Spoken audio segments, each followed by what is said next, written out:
दोस्तों सबसे पहले आप सभी लोगों को जय माता दी।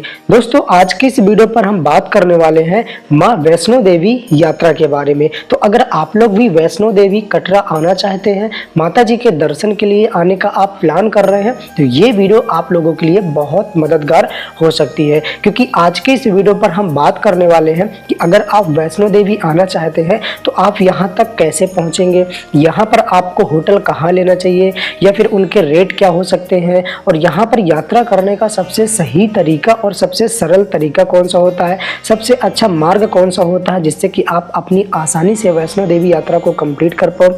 साथ ही साथ यहाँ पर खाने पीने की कैसी व्यवस्थाएं होती हैं और महत्वपूर्ण स्थल कौन कौन से होते हैं जो कि आपको पहुँच करके दर्शन करना होता है। दर्शन करने का सही समय और सही प्रक्रिया क्या होती है, और घोड़े पिट्ठू पालकी का रेट क्या होता है, और लास्ट में हम लोग सबसे इम्पोर्टेंट चीज़ के बारे में बात करेंगे, इसका पूरा संपूर्ण बजट के बारे में कि टोटल आपको कितना खर्चा आ सकता है अगर आप इस वैष्णो देवी की प्यारी सी यात्रा को स्टार्ट करना चाहते हैं। तो इस यात्रा की संपूर्ण जानकारी के लिए इस वीडियो को बिना स्किप किए पूरा लास्ट तक जरूर देखना, ताकि आपकी वैष्णो देवी यात्रा सुखद एंड मंगलमय हो सके।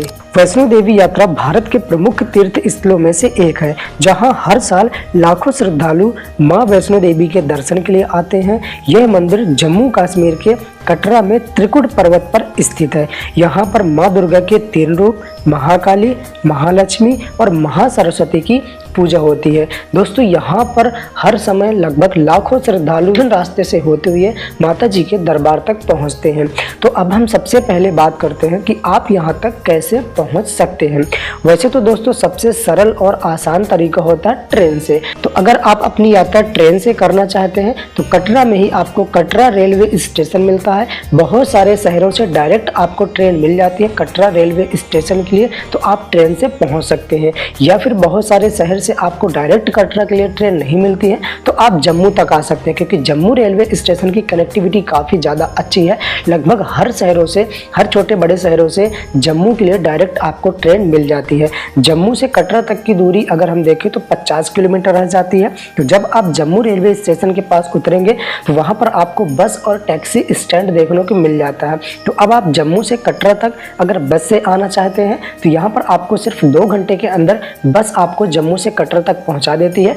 किराए की अगर बात करें तो आपको 80 रुपये से 150 रुपया आपको बस का किराया लगने वाला है। वहीं अगर आप टैक्सी से आना चाहते हैं तो टैक्सी में 200 से लेकर 300 रुपया पर पर्सन लगने वाला है, और टैक्सी भी लगभग आपको 1.5 घंटे में जम्मू से कटरा तक पहुंचा देती है। वैसे यहाँ पर ट्रेन भी काफ़ी सारी चलती है, तो अगर आप चाहो तो जम्मू से कटरा तक ट्रेन से भी आ सकते हैं। उसमें भी आपको 2 घंटे का टाइम लगता है और 50 रुपये से लेकर के 100 रुपये तक की टिकट आपको लगने वाली है। तो इस तरीके से आपको जम्मू से कटरा तक पहुँच जाना है। कटरा पहुँचने के बाद बहुत सारी बसेस होती है, वो पुराने बस स्टैंड तक अब नहीं जाती है, या कटरा का जो मेन आपका सेंटर है फब्बारा चौक, वहाँ तक भी नहीं जाती। उससे 500 मीटर पहले ही आपको उतार दिया जाता है। या अगर आप टैक्सी से जाते हैं तो टैक्सी डायरेक्ट आपको फब्बारा चौक पर टैक्सी स्टैंड के पास उतार देती है। तो इस तरीके से आपको सबसे पहले पहुँच जाना है मेन सेंटर जो आपका फब्बारा चौक है, वहाँ पर पहुँच जाना है। यहाँ पर पहुँचने के बाद अब आप यहाँ से वैष्णो देवी का एक सुंदर सा व्यू देखने को मिलता है।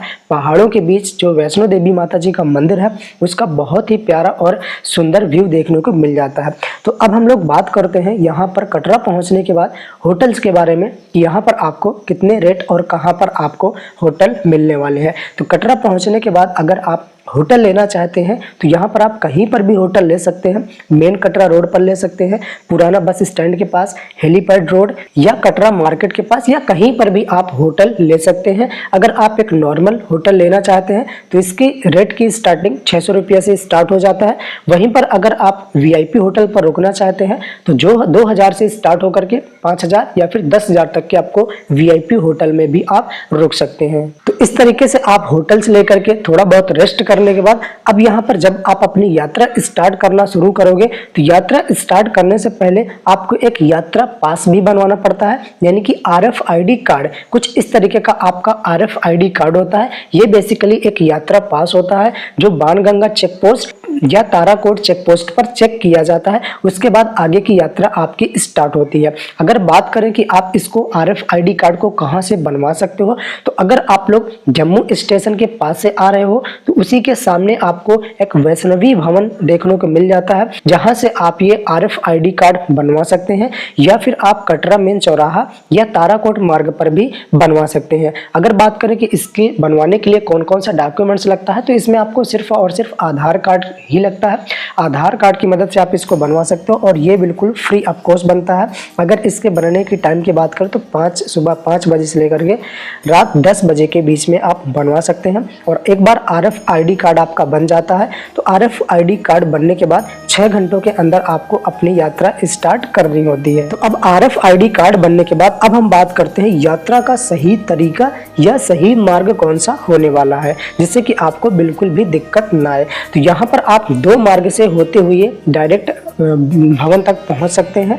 पहला आपको बाणगंगा मार्ग और दूसरा आपका ताराकोट मार्ग है। अगर आप लोग पैदल जाना चाहते हो, आराम से पहुंचना चाहते हो, तो आप ताराकोट मार्ग से होते हुए जा सकते हो, क्योंकि यहाँ पर घोड़ा खच्चर नहीं चलते हैं, जिसकी वजह से आपको पैदल या फिर आराम से पहुंचने में कोई भी दिक्कत नहीं होती है। तो आप मेन चौराहे से ताराकोट तक किसी भी ऑटो से पहुंच सकते हो। वहां पर जो ऑटो खड़ी रहती है उनमें 4 लोगों के लिए एक फिक्स किराया लिया जाता है ताराकोट तक के लिए 210 रुपया का। तो इस तरीके से आप ताराकोट तक पहुंच सकते हैं और यहाँ से आप अपनी प्यारी सी यात्रा भवन के लिए स्टार्ट कर सकते हैं। जब आप अपनी यात्रा ताराकोट मार्ग से स्टार्ट करते हैं तो ताराकोट से लगभग 7 किलोमीटर चलने के बाद आप अर्धकुमारी पहुंच जाते हैं और उसके बाद अर्धकुमारी से हिमकोटी मार्ग से होते हुए लगभग 5 किलोमीटर चलने के बाद आप प्यारे से देवी माँ के भवन तक पहुंच सकते हैं। टोटल आपको ताराकोट से 12 किलोमीटर की यात्रा करने के बाद आप भवन तक पहुंच सकते हैं।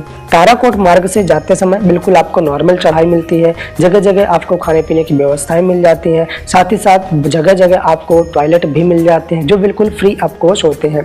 ताराकोट मार्ग से लगभग 3 किलोमीटर चलने के बाद आप माता रानी के लंगर पर पहुंच जाएंगे, जहां पर आपको एक बहुत प्यारा सा पार्क देखने को मिलता है। तो इस पार्क में आप थोड़ा देर जरूर बैठिए, यहाँ पर आप फोटो शूट भी कर सकते हैं और साथ ही साथ इस लंगर पर आपको दाल चावल का एक स्वादिष्ट प्रसाद मिलता है। तो आप इस प्रसाद को यहाँ पर जरूर ग्रहण कर सकते हैं, काफी ज्यादा स्वादिष्ट होता है। यहाँ से 4 किलोमीटर और चलने के बाद आप पहुंच जाते हैं अर्धकुमारी हिमकोटी मार्ग पर। तो यहाँ से अगर आप लोग अर्धकुमारी जी के दर्शन करना चाहते हैं तो आप यहाँ पर ऊपर के रास्ते से होते हुए पहुंच सकते हैं, लेकिन यहाँ पर हमेशा काफी ज्यादा वेटिंग रहती है। लगभग 12 से 15 घंटे आपको वेटिंग करना पड़ता है, तभी जाकर के आप अर्धकुमारी माता जी के दर्शन कर सकते हैं। तो यहाँ पर आप अर्धकुमारी जी के दर्शन के लिए वेटिंग टाइम लेकर के पहले आप वैष्णो देवी के दर्शन करिए, उसके बाद फिर वापस आते हुए आप अर्धकुमारी जी के दर्शन कर सकते हैं। अर्धकुमारी से हिमकोटी मार्ग पर चलते हुए लगभग 5 किलोमीटर बाद आपको प्यारा सा भवन देखने को मिल जाता है और यहाँ पर काफी कम चढ़ाई भी होती है और हिमकोटी मार्ग पर आपको बहुत से बीच बीच में भोजनालय मिल जाते हैं, जहां पर आप काफ़ी सस्ता और काफ़ी अच्छा भोजन कर सकते हैं। तो जैसे आप हिमकोटी मार्ग पर चलते चलते लगभग 1 किलोमीटर पहले से ही माता रानी का प्यारा सा भवन के दर्शन होने लगते हैं, जिसका नज़ारा देखने लायक होता है। उसके बाद 1 किलोमीटर और यात्रा करने के बाद आप फाइनली माता रानी के भवन तक पहुँच सकते हैं और इस प्यारी सी यात्रा को पूरा करने में लगभग आपको 6 से 7 घंटे का टाइम लग जाता है। वहीं अगर आप ज़्यादा रेस्ट कर करके आते हैं तो भी आप लगभग 8 से 9 घंटे में आसानी से माता जी के भवन तक पहुंच सकते हैं। तो अब अगर आप माता रानी के भवन तक घोड़े, पिट्ठू या पालकी से आना चाहते हैं तो आपको बाणगंगा मार्ग से होते हुए आना होगा। तो अब हम यहाँ पर बात कर लेते हैं घोड़े, पिट्ठू और पालकी के किराया के बारे में कि अगर आप लोग इनसे यात्रा करना चाहते हो तो कितना किराया आपको माता रानी के भवन तक का देना होगा। तो सबसे पहले हम बात करते हैं घोड़े का किराया के बारे में। तो बाणगंगा से अर्धकुमारी तक का 650 रुपया किराया आपको लगने वाला है। वहीं पर अगर आप बाणगंगा से डायरेक्ट भवन तक जाना चाहते हैं तो आपको 1250 रुपया तक का किराया लग सकता है। बाणगंगा मार्ग पर ही आपको बहुत सारे प्रीपेड काउंटर देखने को मिल जाते हैं, जहां से आप इनकी रसीद ले सकते हैं। अब अगर हम पिट्ठू के किराए की बात करें तो बाणगंगा से अर्धकुमारी तक का किराया 250 रुपया लगता है और बाणगंगा से भवन तक का किराया 350 रुपया लगता है। अब अगर हम पालकी की रेट की बात करें तो बाणगंगा से भवन तक आपको 4000 रुपया देना होगा और बाणगंगा से भवन तक और फिर आपको भैरव तक पहुंचने के लिए, भैरव मंदिर तक पहुंचने के लिए 4500 रुपया का किराया आपको लग जाता है।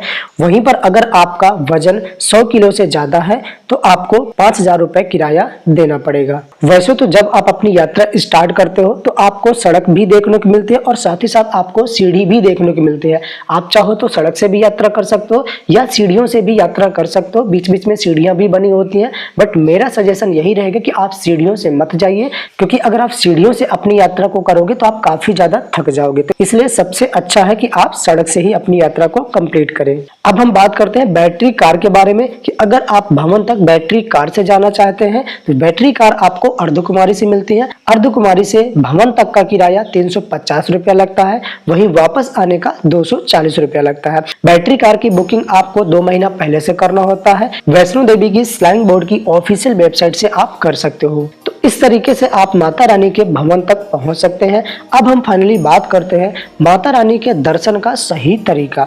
दुर्गा भवन के पास बहुत सारे टॉयलेट और बहुत सारे बाथरूम बने हुए हैं जहां पर आप फ्रेश होकर के स्नान कर सकते हैं। ये बिल्कुल फ्री ऑफ कॉस्ट होता है और यहाँ पर आपको सामान रखने के लिए काफी सारे 2-3 जगह आपको लॉकर्स भी देखने को मिलते हैं जो बिल्कुल फ्री ऑफ कॉस्ट होते हैं। तो यहाँ पर आप अपना सारा सामान रख सकते हैं, क्योंकि माता रानी के दर्शन के लिए जब आप लाइन लगाते हो तो वहां पर आप बेल्ट, जूते, चमड़ा का कोई भी सामान, चप्पल, घड़ी और मोबाइल वगैरह या फिर कोई इलेक्ट्रॉनिक सामान लेकर के नहीं जा सकते हैं। हालांकि आप अपना आईडी कार्ड, RFID कार्ड और अपने पैसे लेकर के जा सकते हैं। पार्वती भवन के सामने रोपवे के पास में काफी सारी दुकानें लगी होती हैं जहां पर आप 50 रुपया या 100 रुपया का माता रानी के लिए प्रसाद ले सकते हैं। तो चलो अब फाइनली हम माता रानी वैष्णो देवी के दर्शन करने के लिए अब हम मेन एंट्री गेट से एंट्री करते हुए स्काई वॉक से होते हुए माता रानी के जोर जोर से जयकारा लगाते हुए फाइनली हमको दर्शन होते हैं प्राचीन गुफा के। उसके बाद हम यहाँ से मुख्य परिसर पर पहुंचेंगे और मुख्य परिसर में पहुंचने के बाद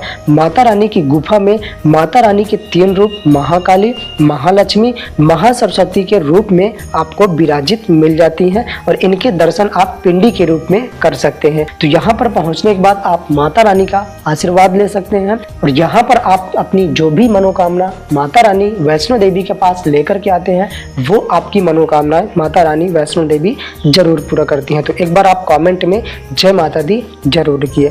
दोस्तों वैसे तो माता रानी के दर्शन आप 15 से 20 मिनट में कर सकते हैं। अगर ज्यादा भीड़ भाड़ हुई तो आपको 2 से 3 घंटे का टाइम भी लग जाता है। तो माता रानी के दर्शन करने के बाद जब आप वापस आते हैं तो वापस आते हुए कुछ सीढ़ी उतर करके आप शिव जी के दर्शन भी कर सकते हैं, जहां पर शिव जी काफी भव्य रूप में विराजित है। तो यहाँ पर जो भी आपकी मनोकामना है, जो भी आप आशीर्वाद लेना चाहते हैं, तो शिव जी से आप अपनी मनोकामनाओं को जरूर कहिए ताकि आपकी शिव जी सारी की सारी मनोकामनाएं जरूर पूरा करें।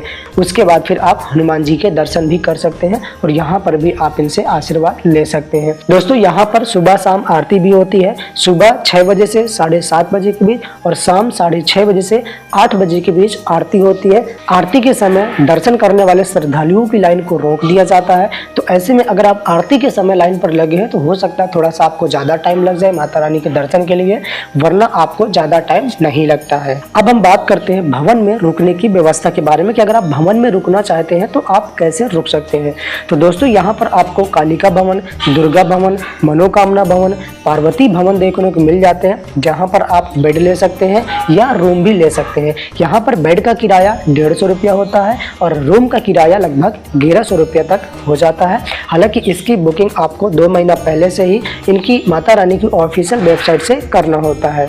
वहीं पर अगर आप भवन में फ्री में रुकना चाहते हैं तो पार्वती भवन, दुर्गा भवन में बड़े बड़े हॉल देखने को मिल जाते हैं। वहां काउंटर से जाकर के आप 100 रुपया का कंबल ले सकते हो। हालांकि ये 100 रुपया आपको वापस हो जाते हैं जब आप कंबल यहाँ पर वापस कर देते हो। तो दोस्तों भवन में माता रानी वैष्णो देवी के दर्शन करने के बाद अब हम लोग चलते हैं भैरव मंदिर। तो भवन से भैरव मंदिर जाने के लिए आपको 3 किलोमीटर चलना पड़ता है। पैदल भी जा सकते हो, घोड़े से भी जा सकते हो, रोपवे की व्यवस्था भी हो हो जाती है। अगर आप पैदल जाते हो तो आपको 3 किलोमीटर पैदल जा करके भी आप भैरव मंदिर पहुंच सकते हैं।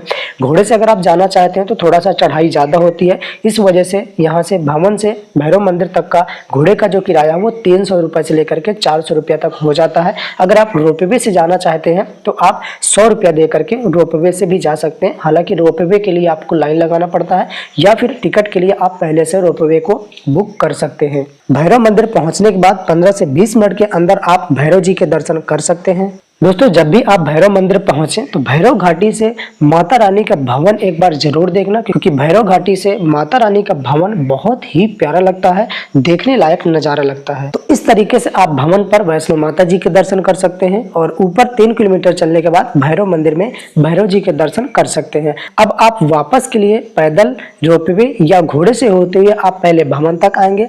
भवन के बाद हिमकोटी मार्ग से होते हुए आप ताराकोट मार्ग या बाणगंगा मार्ग तक पहुंच सकते हैं। उसके बाद आप डायरेक्ट अपने कटरा तक वापस आ सकते हैं।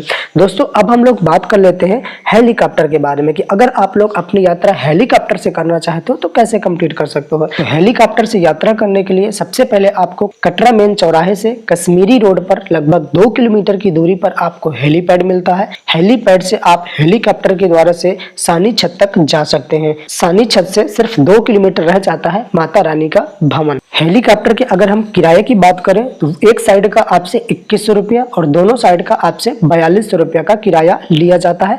हालांकि इसकी बुकिंग आपको 2 महीना पहले ही करना पड़ता है इनकी ऑफिशियल वेबसाइट से। तो दोस्तों, इस तरीके से आप माता रानी वैष्णो देवी के दर्शन कर सकते हैं और अपनी यात्रा को संपूर्ण कर सकते हैं। तो दोस्तों, अब हम लास्ट में ये भी बात कर लेते हैं कि यहाँ पर आने का सही समय क्या होता है।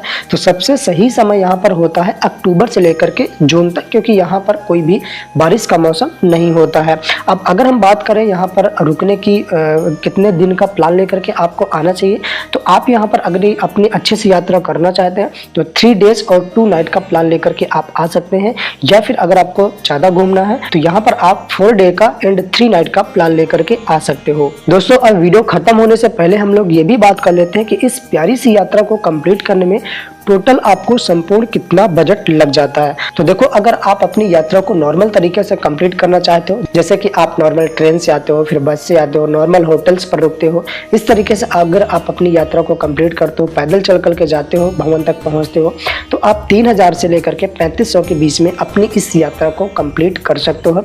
वहीं पर अगर आप VIP तरीके से आते हो, आप हेलीकॉप्टर से यात्रा करना चाहते हो, घोड़े पिट्टू से आना चाहते हो, VIP ट्रेन से आना चाहते हो, VIP होटल्स पर रुकना चाहते हो, तो वो आप अपने बजट के हिसाब से डिसाइड कर सकते हो। तो दोस्तों, यही था पूरा का पूरा वैष्णो देवी माता जी के दर्शन करने के लिए संपूर्ण वीडियो।